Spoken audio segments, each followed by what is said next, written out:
Siin on valmis pealtvaataja, vasak või parem, käsi, nii kõrgel kui suudate. First, Lego, play!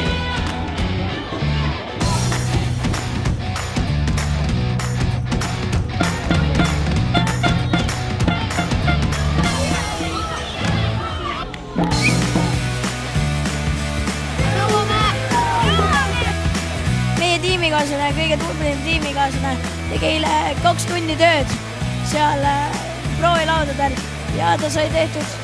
Ma sain 2 missiooni, tegin ära ja siis ühe saame veel korda. Me teeme loomade vahetust niimoodi, et me paneme nagu, et vastajad saavad 60 punkti juurde ja meie saame 60 punkti juurde. 2, 1, Elisa!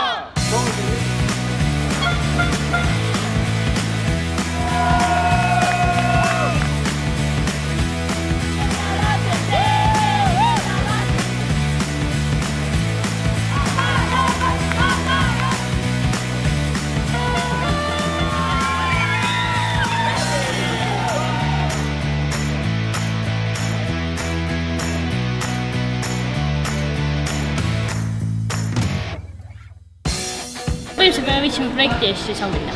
Meie jaoks tähendab, et me püüame ennast rohkem, ei anna alla. Seda nagu edasi teha ja proovida prototüüp valmis. Super üritus. See on nüüd päris pikka aega olnud, see on kuskil 7-6 aastat olnud nüüd. See on ikkagi väga vinge üritus ja kindlasti ei tohi lõpetada seda.